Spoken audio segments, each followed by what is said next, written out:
하나님의 말씀은 시편 91편 3절부터 6절까지입니다. 말씀을 봉독하여 드리겠습니다. 이는 저가 너를 새 사냥꾼의 올무에서와 극한 연병에서 건지실 것이미로다. 저가 너를 그 깃으로 덮으시리니 내가 그 날개 아래 피하리로다.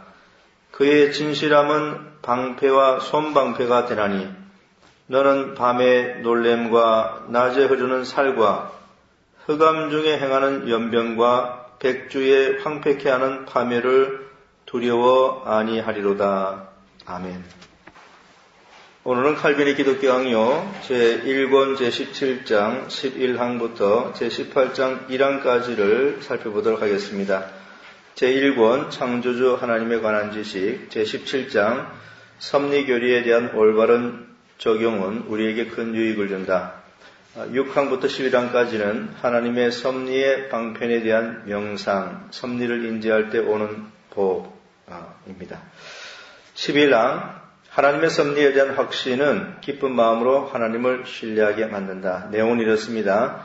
더욱이 하나님의 섭리의 빛이 일단 경건한 사람에게 비칠 때, 경건한 사람은 그리스도인을 말하죠. 그는 지금까지 마음을 누르고 있던 극단의 불안과 공포에서 뿐만 아니라 일체의 근심에서 구원과 해방을 받게 됩니다. 그러니까 섭리를 알게 되면은 모든 불안과 공포에서 벗어나게 된다고 그렇게 하였습니다.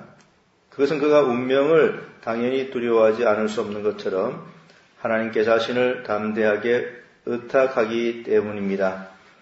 여기 이 말은 하나님의 섭리를 의지하게 되면은 더 이상 운명이라고 하는 관념에 자신을 맡기지 않게 된다는 그런 의미입니다.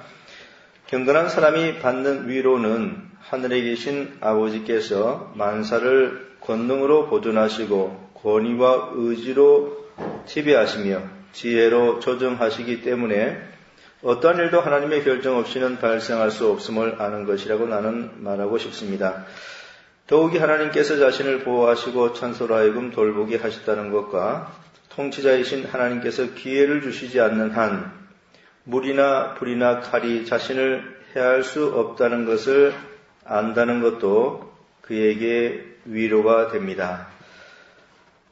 이 부분은 크리스천 다이제스트의 기독교 강요를 좀 보는 것이 있겠습니다. 거기에는 이렇게 되어 있습니다. 경건한 자에게는 하늘에 계신 아버지께서 모든 일을 그의 권세로 붙잡고 계시고 그의 권위와 뜻으로 다스리시며 그의 지혜로 주관하시므로 그의 결정이 없이는 아무 일도 일어날 수 없다는 것이야말로 위로가 되는 것이다. 더 나아가서 그는 자기 자신이 하나님의 안전한 보호하심 속에 있고 또한 천사들의 보살피심에 맡겨져 있으므로 만물의 주관자이신 하나님께서 기회를 주지 아니하시면 물도 불도 칼도 그를 해칠 수가 없다는 것을 아는 데에서 큰 위로를 얻는다. 크리스천 다이제스트 기독교 강요에는 그렇게 되어 있습니다. 그리하여 시편은 다음과 같이 노래하고 있습니다. 이는 저가 너를 새 사냥꾼의 올무에서와 극한 연병에서 건지실 것이미로다. 저가 너를 그 깃으로 덮으시리니 내가 그 날개 아래 피하리로다. 그의 진실함은 방패와 손방패가 되나니 너는 밤의 놀램과 낮에 흐르는 살과 흑암 중에 행하는 연병과 백주에 황폐케 하는 파멸을 두려워 아니하리로다. 여기서 또한 성도의 영광스러운 확신이 솟아나옵니다. 여호와는 내 편이시라. 시편 118편 6절. 내가 하나님을 의지하였은즉 두려워 아니하리니 혈육 있는 사람이 내게 어찌하리이까. 시편 56편 4절. 여호와는 나의 빛이요 나의 구원이시니 내가 누구를 두려워하리요. 시편 27편 1절. 군대가 나를 대적하여 진칠지라도. 시편 27편 3절 말씀이죠. 내가 사망의 음침한 골짜기로 다닐지라도. 이것은 시편 23편 4절 말씀입니다. 나는 항상 소망을 품고 주를 더욱 찬송하리다. 더욱이 두 번 들어가 있습니다. 이 말씀에는 시편 71편 14절. 저들이 이와 같은 굳은 확신을 가지는 것은 세계가 우연히 도는 것처럼 보일 때에도 실은 어디서나 주께서 일하고 계심을 알기 때문이며 또한 하나님께서 그들의 행복을 위해 일하고 계신다는 것을 확신하기 때문이 아닙니까? 그런데 저들의 행복이 사탄이나 행악자의 공격을 받았을 때 섭리를 기억하거나 명상함으로써 힘을 얻지 못한다면 틀림없이 저들은 곧 약하게 될 것입니다. 사탄의 공격을 받았을 때 하나님의 섭리를 기억하고 묵상한다면 힘을 얻을 수 있는데, 그러나 그때 하나님의 섭리를 묵상하지 못한다면 약해질 수밖에 없다는 그런 말이지요. 그러나 사탄과 모든 행악자들은 마치 하나님께서 굴레를 씌운 것처럼 전적으로 하나님의 억제를 당하고 있으며, 그렇습니다. 하나님의 섭리에 그 통제 아래 다 있습니다. 악한 자들도. 따라서 하나님께서 그것을 허락하시고 명령하시지 않는 한 우리를 해칠 어떤 음모도 꾸밀 수 없으며, 또한 그것을 꾸민 후에라도 준비할 수 없고, 충분히 계획했다 하더라도 그것을 수행하는데 손가락 하나도 움직일 수 없다는 것을 기억합시다. 대단히 위로가 되는 말씀입니다. 또한 사탄과 그 무리들은 하나님의 쇠사슬에 속박을 당하고 있을 뿐만 아니라 하나님께 봉사하지 않을 수 없도록 되어 있다는 것도 기억하도록 합시다. 하나님께 봉사한다는 것은 하나님의 도구가 된다는 것입니다. 하나님께서 심지어 그리스도인들을 징계하기 위해서도 사용할 수 있는 그런 도구가 될 수 있죠. 그런 의미로 여기 말하고 있는 것입니다. 이러한 생각들은 그리스도인들에게 넘치는 위로를 줄 것입니다. 저들의 분노를 야기시키며 하나님께서 원하시는 대로 그 방향을 돌리고 그것을 지도해 나가는 것이 주님께 속하는 일인 것처럼, 또한 저들이 자기들의 욕망에 따라 방종하게 기뻐 날뛰지 않도록 그 정도와 한계를 정하시는 것도 주님께 속한 일입니다. 이것을 확신한 바울은 어떤 곳에서는 자신의 여행이 사탄의 방해를 받았다고 말하고, 다른 곳에서는 하나님의 허락으로 되었다고 말하였습니다. 사탄에게서 그 여행에 장애물이 왔다고 말했다면 마치 사탄이 하나님의 계획 그 자체를 뒤집어 엎을 수나 있는 것처럼 사탄에게 막대한 권능을 부여하는 것으로 보일 것입니다. 그러나 바울은 하나님을 그의 모든 여행을 허락하시는 주관자라고 말하였으며, 동시에 하나님의 허락이 없으면 사탄은 그가 꾸미는 어떠한 일도 수행할 수 없다는 것을 보여주고 있습니다. 이와 똑같은 이유에서 다윗은 인생을 끊임없이 변전시키는, 돌아간다는 뜻입니다. 변전시키는, 말하자면 회전시키는 각양의 변화 때문에 내 시대가 주의 손에 있사오니 라고 하면서 이 편한처에 자신을 맡깁니다. 다윗은 인생 행로 혹은 때라는 말로 단수로 기술할 수도 있었음에도 시대라는 복소를 사용하여 인간의 상태가 아무리 불안정하더라도 계속 일어나는 모든 변화가 다 하나님의 통치하에 있음을 밝히려 하였습니다. 이러한 이유에서 르신과 이스라엘 왕이 유다를 멸망시키기 위하여 군대를 연합하였을 때 유다 온 지방을 멸망시키고 황폐하게 하기 위해 밝힌 거센 불붙는 나무처럼 보였지만, 예언자는 이를 보고 그것은 겨우 연기나는 정도에 불과한 연기나는 두 부직갱이라고 불렀습니다.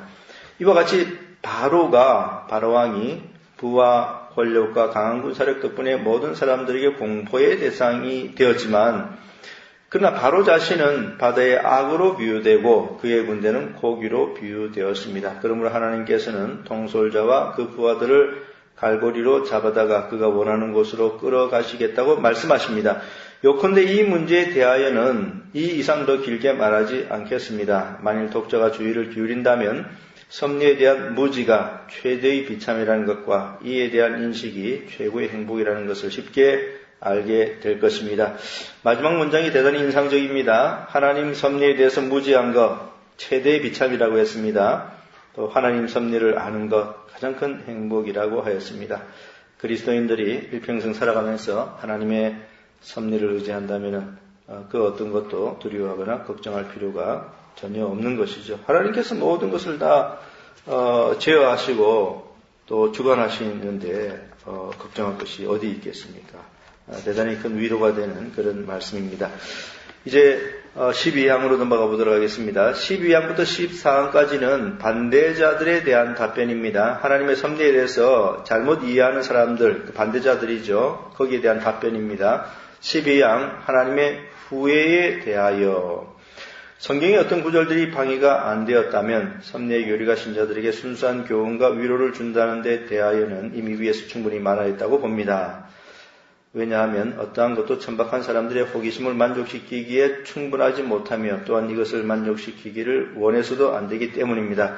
이 구절들은 위에서 설명한 것과는 달리 하나님의 계획은 확고부동한 것이 아니고 현상계의 성격에 따라 변화된다는 것을 암시하는 듯이 보입니다. 대단히 어렵게 번역이 되어 있는데요. 크리스찬 다이제스트 번역에 보면 이렇게 되어 있습니다. 신자들이 온전한 교훈과 위로를 얻을 수 있도록 하나님의 섭리에 대해서는 이제 충분히 다루었다고 여겨진다. 헛된 사람들의 호기심을 만족시키려면 아무리 설명해도 충분하지 못할 것이지만 우리로서는 그런 호기심을 만족시키고자 해서는 안 될 것이다. 다만 몇몇 구절들이 우리의 설명과는 반대로 하나님의 계획이 확실하고 든든하게 서 있는 것이 아니라 형편에 따라서 얼마든지 변화될 수 있는 것처럼 말씀하시는 것으로 보이기 때문에 이에 대해서는 설명할 필요가 있다고 여겨진다. 그래서 이제 후회라고 하는 그런 부분에 있어서는 조금 더 설명이 필요하다고 해서 그 하나님의 후회에 대해서 이제 설명을 해 나가려는 것입니다. 첫째, 하나님께서 후회하신 것으로 언급된 신뢰가 몇 군데 있습니다. 즉 하나님께서는 인간을 창조하신 것을 한탄하셨고 사울을 왕으로 삼으신 것을 후회하셨습니다. 또한 자기 백성이 마음의 변화를 일으키면 즉시 그들에게 내리기로 결정하셨던 재앙을 돌이키시겠다고 하셨습니다. 둘째, 하나님의 작정 중 얼마가 폐기되었다고 언급된 것도 있습니다. 하나님께서는 요나를 통하여 40일 후에는 니느웨 성이 멸망한다고 선언하셨지만 그 후 저들이 회개하자 이전보다 더 은혜로운 선언을 저들에게 내리셨습니다. 하나님께서는 또한 이사야의 입을 통하여 히스기야에게 죽음을 선고하셨지만 히스기야의 기도와 눈물의 감동을 받아 그의 생명을 연장해 주셨습니다. 이런 까닭으로 하나님께서는 영원한 작정으로 인간사를 결정하지 아니하시고 각자의 공과 또는 하나님 자신이 공평타당하다고 생각하시는 데 따라 매년 매일 또는 매 시간 이런 일 저런 일을 결정하신다고 많은 사람은 주장합니다. 조금 전에 언급한 이런 성경의 구절들을 가지고 하나님의 섭리를 오해하는 사람들은 이것은 순간순간 하나님께서 그 결정하시는 것이다. 이렇게 이제 주장한다는 것입니다. 하나님의 후회하심에 대하여 우리는 다음과 같이 주장하지 않으면 안 되는데 곧 하나님께 무지, 오류, 무력을 돌릴 수 없는 것과 마찬가지로 그에게 후회하심이 있다고 생각해서는 안 된다는 사실입니다. 아무도 고의적으로 또는 기꺼이 회개의 필요성을 느끼지 않는다면 하나님께서 앞으로 발생할 것을 알지 못하신다든가 이를 피할 수 없으시다든가 혹은 조급하고 경솔하게 결정짓고 이를 즉시 후회하신다고 말하지 않고서는 하나님께서 후회하신다고 말할 수 없기 때문입니다. 그러니까 하나님의 후회하심을 앞으로 발생할 일을 알지 못하기 때문에 있는 것으로 생각해서는 안 된다는 것이죠. 그게 바로 위에서 무지라고 한 그 부분입니다. 하나님은 무지하시기 때문에 앞으로 발생할 일들을 모르고 어떤 일이 발생했을 때 그것을 후회하신다. 이런 식으로 해석해서는 안 된다는 거죠. 또 하나님께서 경솔하게 무엇인가 결정짓고 난 다음에 그것을 후회한다는 식으로 오해해서도 안 된다. 그래서 성경에 나오는 하나님의 섭리를 그런 식으로 오해해서는 안 된다고 지금 칼빈이 말하고 있는 것입니다. 그러나 이것은 성령께서 뜻하시는 바와는 매우 거리가 멉니다. 그러니까 하나님께 무슨 무지나 오류나 무력한 것이 있는 것처럼 그렇게 이제 생각하는 것은 성령께서 뜻하시는 바와는 매우 거리가 멀다. 이렇게 말하는 것입니다. 성령은 후회를 말씀하시는 바로 그 자리에서 하나님은 후회하지 않으신다고 말씀하십니다. 하나님은 사람이 아니시기 때문에 변개치 않으신다는 것입니다. 그리고 사무엘상 15장에서 이 둘이 서로 결합되어 있기 때문에 양자를 대조해 보면 외관상으로 모순되는 것 같지만 사실은 충분한 조화를 이루고 있다는 것을 우리가 주의하지 않으면 안 됩니다. 하나님께서는 사울을 왕으로 삼으신 것을 후회하셨는데 이때의 마음의 변화는 비유적으로 기술된 것입니다. 곧이어 이스라엘의 지존자는 거짓이나 변개함이 없으시니 그는 사람이 아니심으로 결코 변개치 않으심이니이다 라는 말씀이 첨가되었습니다. 이 말씀에서 하나님의 불변성은 사실적으로 명백하게 선언되었습니다. 그러므로 인간사를 통치하시는 하나님의 질서는 영원한 것이며 동시에 모든 후회를 초월하신다는 것이 확실합니다. 그리고 하나님의 불변성에 대하여 의심하지 않도록 하나님을 대적하는 자들까지도 이를 증거하지 않을 수가 없었습니다. 발람은 하나님의 뜻을 어기면서도 다음과 같이 외쳤습니다. 하나님은 인생이 아니시니 시건치 않으시고 인자가 아니시니 후회가 없으시도다. 어찌 그 말씀하신 바를 행치 않으시며 하신 말씀을 실행치 않으시랴. 13항으로 넘어가겠습니다. 성경은 인간의 이해를 고려하여 하나님의 후회를 말한다. 그러니까 하나님의 후회라고 했을 때 이 후회는 우리가 이해할 수 있는 그런 측면에서 용어를 이렇게 이제 썼다는 것이지 하나님께서 무슨 무지하시거나 무슨 무력하셔서 후회한다는 그런 뜻은 아니라는 그 내용을 이제 말하려는 것입니다. 성경은 인간의 이해를 고려하여 그러니까 인간의 그 경험에서 이해할 수 있는 그런 측면으로 이런 용어를 썼다는 것입니다. 그러면 후회라는 말은 무엇을 의미합니까? 확실히 그것은 하나님을 인간적인 용어에 따라 서술하는 바로 그런 의미입니다. 인간적인 용어에 따라 서술하는 다른 모든 표현 방식과 똑같은 의미를 가집니다. 왜냐하면 우리는 연약하여 숭고하신 하나님에게까지 미칠 수 없으며 그러니까 우리는 연약하기 때문에 하나님의 높으신 상태까지 도달할 수 없다는 것입니다. 하나님 차원에서의 어떤 용어들을 쓰시게 되면은 우리는 그것을 도무지 이해할 수 없는 것이죠. 따라서 우리가 그에 대한 묘사를 이해할 수 있기 위해서는 우리의 능력에 맞도록 그 묘사가 낮추어져야만 하기 때문입니다. 그런데 하나님께서는 그 묘사를 낮추시는 방법은 자신의 존재하는 그대로가 아니고 우리가 그를 지각할 수 있는 형식으로 자신을 표현하십니다. 하나님께서는 마음의 혼란이 전혀 없지만 죄인에 대하여는 분노하신다고 성경은 증거합니다. 이 말은요, 하나님은 마음의 동요가 전혀 없으신 분이신데도 불구하고 하나님께서는 악인을 향하여 분노하신다고 선언하고 있다는 것을 말한 것입니다. 그러므로 하나님께서 분노하신다고 말할 때 언제나 그것을 하나님께 무슨 감정적인 동요가 있는 것으로 상승해서는 안 되며 그렇지요. 오히려 이러한 표현은 우리 자신의 인간적인 경험에서 취해진 것으로 생각해야 합니다. 우리가 이해하기 쉽도록 그렇게 이제 표현했다는 것이죠. 왜냐하면 하나님께서 심판하실 때에는 항상 흥분하고 노한 사람의 용모를 보이시기 때문입니다. 이 말은요, 하나님께서 심판하실 때 흥분하고 화를 발하시는 모습이 이제 성경에 나오면은요, 그것은 인간적인 경험에서 가져온 표현이라는 것입니다. 우리가 이해하기 쉽도록 그렇게 표현한 것이라는 뜻이지, 하나님께 무슨 감정적인 동요가 있어가지고 그런 것은 아니라는 것이죠. 그러므로 우리는 후회라는 말을 행동의 변화 이외의 어떤 다른 뜻으로도 이해해서는 안 됩니다. 그러니까 이 후회를 행동의 변화로 이해해야 한다고 그렇게 말하고 있습니다. 왜냐하면 인간은 그 행동의 변화로 자신의 불만을 증거하는 것이 상례이기 때문입니다. 그러므로 인간의 모든 변화는 자신을 불쾌하게 하는 것에 대한 정정, 커렉션이죠. 정정을 뜻하는 것이며 따라서 이 정정은 후회에서 오는 것이기 때문에 하나님에게 있어서 후회라는 말은 하나님께서 자신의 행동에 어떤 변화를 일으키신다는 사실을 의미합니다. 그렇다고 해서 하나님의 계획이나 의지가 번복된 것도 아니며 하나님의 결의가 변경된 것도 아닙니다. 사람이 보기에는 그 변화가 아무리 갑작스러운 것이라고 해도 하나님은 영원으로부터 예견하시고 흡족해 하시며 작정하신 것을 영속적인 방법으로 수행해 나가십니다. 13을 보도록 하겠습니다.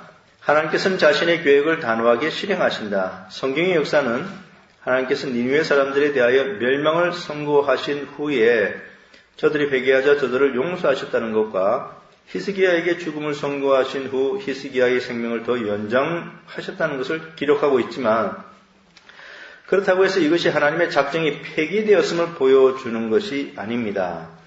폐기되었다고 생각하는 사람들은 그것들이 암시되었다는 것에서 스스로 속고 있는 것입니다. 후자의 경우는 단순히 확언으로 표현되어 있지만 그 안에는 무언의 조건이 포함되어 있다는 것을 결과를 통해서 이해해야 합니다.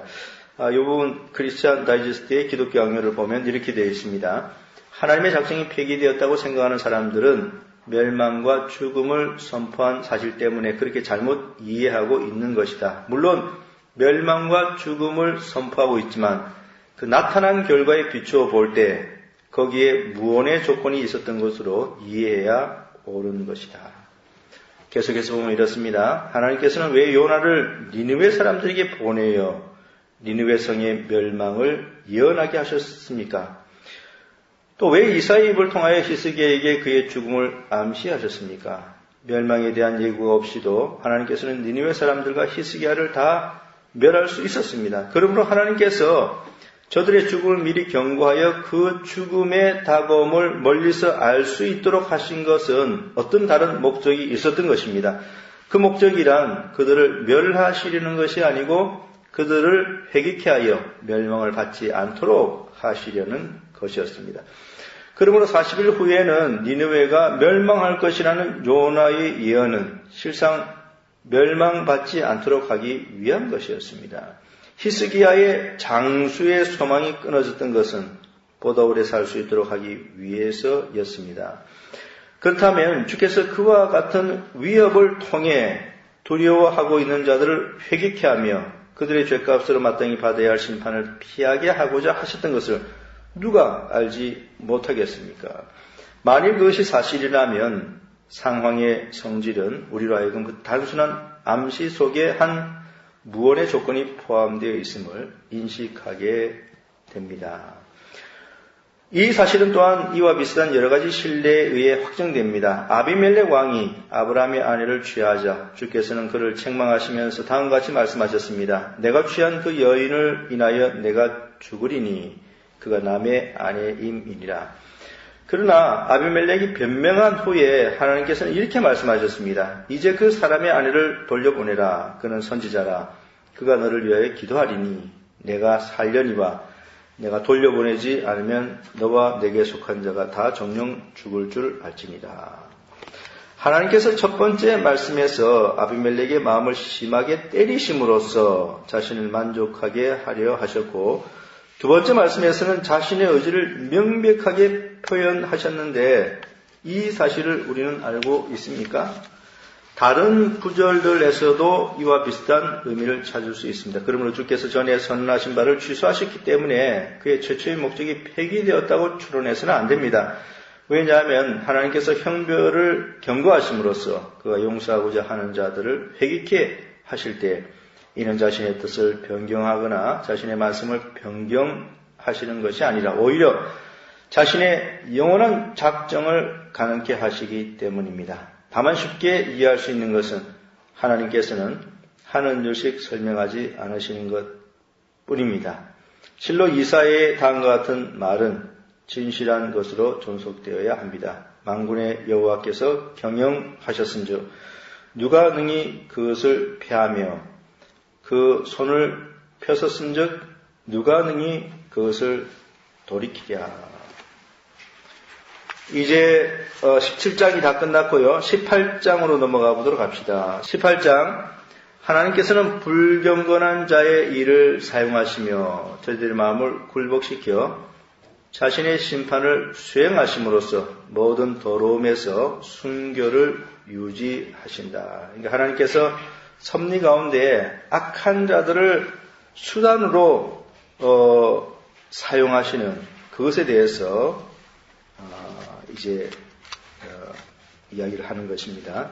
1항 단순한 허용이 아니다. 하나님의 섭리는 단순한 허락하심, 허용하심 그것이 아니라는 거 이제 말하는 것입니다. 그러니까 하나님의 섭리를 모르고 반대하는 사람들은 하나님의 섭리를 그냥 수수망간하면서 허용하는 그 정도로 그 정도라고 주장을 하거든요. 거기에서 칼빈은 단순한 허용이 아니다라고 이제 18장 1항에서 말을 하고 있습니다. 하나님께서는 자신의 깊으신 뜻에 따라 사탄과 모든 행악자들을 굴복시키시기도 하시며 끌어내기도 하신다는 다른 구절이 있는데 여기에서 한층 더 어려운 문제가 대두됩니다. 하나님께서 저들을 통해 활동하시면서 어떻게 저들의 범죄에 의해 오염되지 않으시는지, 심지어는 하나님이 저들과 더불어 일을 하시면서 어떻게 모든 죄책을 면할 수 있으시며, 나아가서는 그가 사용하시는 자들을 어떻게 정당하게 정죄하실 수 있는가 하는 것은 육적인 생각으로는 거의 이해할 수 없습니다. 여기에 행하는 것과 허용하는 것에 구별이 생겨나게 되었습니다. 그러니까 하나님께서 악인들을 수단으로 사용하셔가지고 무슨 일을 행하시는 그런 것이 그 악인들의 어떤 범죄를 그러니까 하나님에게도 그 죄책이 돌아가지 않을까라고 하는 그 부분에 대한 이야기이고요. 그래서 이제 이 부분에 대해서 그 반대자들은 하나님께서는 그저 그냥 악인들이 뭘 하는 것을 갖다가 내버려두고 허용했다, 이런 식으로 이제 주장한다는 것입니다. 그것이 아니라는 것을 지금 칼빈이 여기서 논쟁에 나오고 있습니다.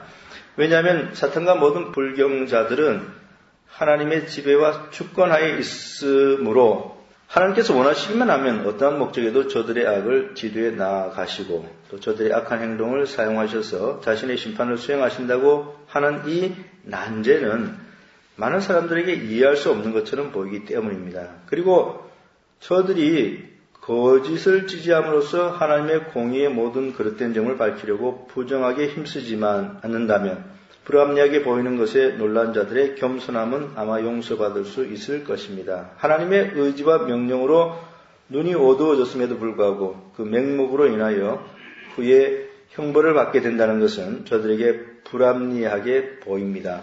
이 말은요, 하나님의 진리를 제대로 이해하지 못하는 자들에 관한 것입니다.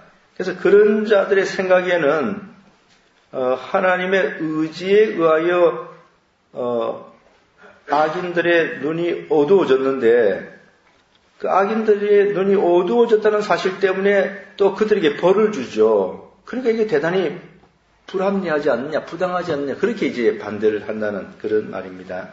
조금 어렵게 번역이 되어 있습니다. 그래야 저들은 그런 일을 오직 하나님의 허용에 의해 되어지는 것이지, 무슨 뜻인지 이해되시죠? 하나님의 의지에 의해 이루어지는 것이 아니라는, 그러니까 하나님의 의지에 의해서 이루어지면은 그 악인들의 그런 어떤 죄책을 하나님께도 책임이 돌려진다는 것입니다. 허용하면 이제 하나님 책임 돌릴 수 없는 것이죠. 그래서 이제 이 부분에 대해서 잘못 오해하는 사람들은 하나님께서 단지 허용하셨을 뿐이다, 그렇게 이제 주장을 한다는 것입니다. 그래야 저들은 그런 일은 오직 하나님의 허용에 의해 되어지는 것이지 하나님의 의지에 의해, 하나님이 직접 하시는 그런 일이 아니라는 식으로 이제 이야기한다는 것이죠. 하나님의 의지에 의해 이루어지는 것이 아니라는 속임수로 그 난점을 피하고 있습니다. 그러나 하나님께서는 명백한 말씀으로 자신이 그 일을 하신다고 주장하심으로써, 성경에 그렇게 되어 있지 않습니까? 자신이 그 일을 하신다고 주장하심으로써 그러한 핑계를 거절하십니다. 하나님의 은밀한 명령이 없이는 인간으로서는 아무 일도 성취할 수 없다는 것, 하나님께서 이미 작정하시고 자신의 은밀한 지시에 따라 결정하신 것 이외에는 저들이 무슨 일을 결정해도 인간으로서는 아무것도 성취할 수 없다는 것은 수없이 많은 명백한 증거들이 입증해주고 있습니다.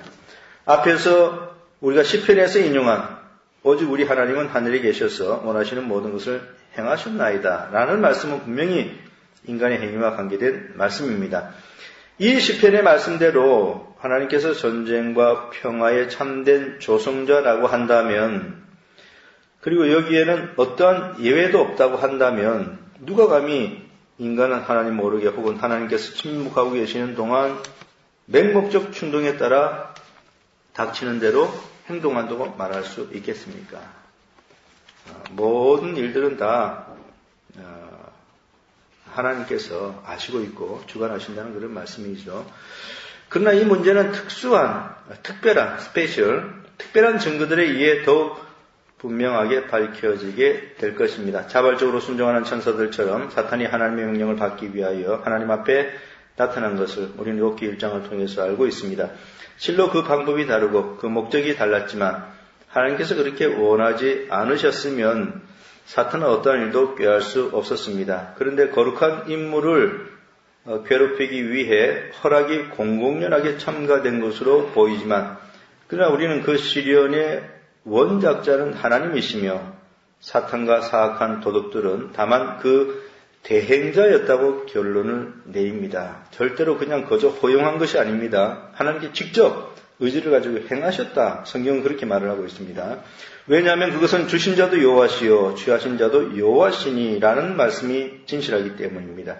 사탄은 이 거룩한 인물을 욥을 미치게 하려고 필사적으로 노력하였습니다. 스바 사람은 잔인하고 사악하게 침입하여 남의 재산을, 욥의 재산을 약탈하였습니다. 욥은 자신이 모든 소유를 빼앗기고 빈곤하게 된 것은 하나님께서 그것을 원하셨기 때문이라고 생각하였습니다. 그러므로 인간이나 사탄이 무엇을 선동하든 하나님께서 그 열쇠를 잡고 계시며 저들의 수고를 돌려 자신의 심판을 수행하십니다. 하나님께서는 저 불신의 왕 아합이 기만당하도록 작정하셨습니다. 그러자 이 목적을 위해 마귀는 자기가 봉사하겠다고 하였습니다. 이 마귀는 모든 선지자의 입에서 거짓말을 하는 영이 되기 위하여 하나님의 확실한 명령을 받고 보냄을 받았습니다. 아합의 눈이 어두워지고 미치광이와 같은 행위를 한 것이 하나님의 심판이라고 할진대 단순히 허용만이라는 공상은 사라지고 말 것입니다. 그런 어리석은 주장들은 통하지가 않죠. 성경에는 그렇게 말하고 있지 않습니다. 왜냐하면 심판자가 할 일을 작정도 아니하시고 이를 수행하기 위해 사역자들에게 명령도 아니하시고 다만 허락만 하신다는 것은 어리석은 일이기 때문입니다. 이 말은 심판자라고 하는 것은 할 일을 작정하고 사역자에게 명령하면서 일을 하는 그런 존재이지요. 단지 허락만 하는 것으로 심판자가 일을 합니까? 절대로 그렇지 않습니다. 그런 의미로 여기서 말한 것입니다.